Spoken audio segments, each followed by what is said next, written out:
आज आपण साधं सोपं जेवण करणार आहोत. मसूरच्या डाळीची आमटी, बिना वाटणाची, पाल्याची भाजी आणि भात. मसूरची आमटी बनवण्यासाठी इथे कढई गरम करायला ठेवलेली आहे. कढईमध्ये मोठा 1 चमचा तेल घातलेलं आहे. तेल चांगलं कडकडीत गरम झाले की अर्धा चमचा राई. राई चांगली फुलू द्यायची, नाहीतर मग ती कडू लागते. राई चांगली फुलली की अर्धा चमचा जिरे, अर्धा कांदा, कढीपत्ता, लसूणच्या 4 पाकळ्या. लसूणच्या 4 पाकळ्या ठेचून घालायच्या. 3 पिंच हिंग,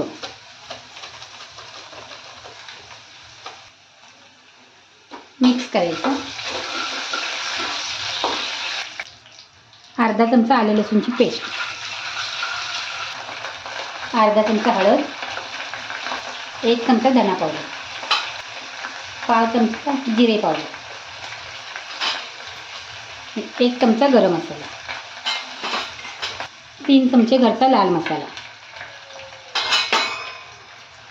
याला मिक्स करून घ्यायचं. कोथिंबीर आणि टोमॅटो. टोमॅटो आपल्याला नरम पडेपर्यंत परतायचं नाही आहे, फक्त असंच तेलामध्ये मिक्स करायचं. त्याच्यामध्ये ही डाळ मी 10 मिनटं भिजवून घेतलेली आहे. 2-3 मिनटं डाळ आहे ना परतून घ्यायची. अशा पद्धतीने ना मसूरच्या डाळीची आमटी करून बघा, खूप छान होते.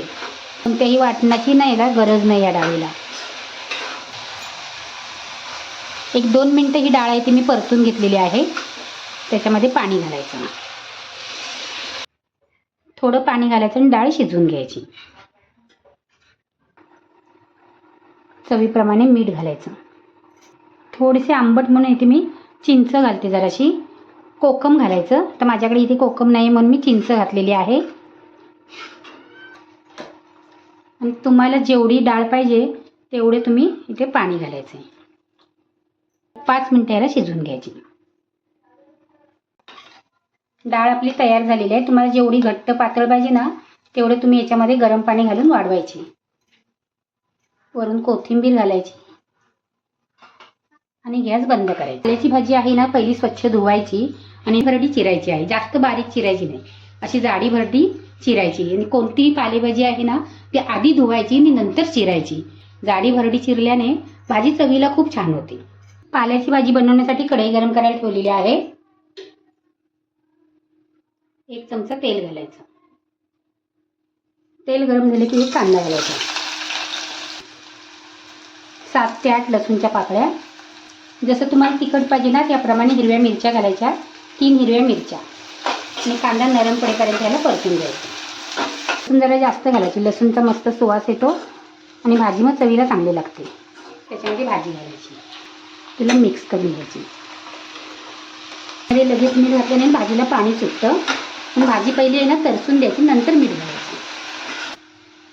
त्याच्यावरती झाकण ठेवायचं आणि गॅस बारीक करायचं आणि एक वाफ काढून घ्यायची. भाजीमध्ये चवीप्रमाणे मीठ घालायचं. त्यावर मीठ घातल्यावर गॅस मोठा करायचा, कारण त्याला पाणी सुटतं. त्याच्यामध्ये खोबरं घालायचं आणि मिक्स करायची. आपली भाजी तयार झाली. गॅस बंद करायचा. असं साधं जेवण आवडलं तर नक्की लाईक करा आणि माझ्या चॅनलला सबस्क्राईब करा. थँक्यू.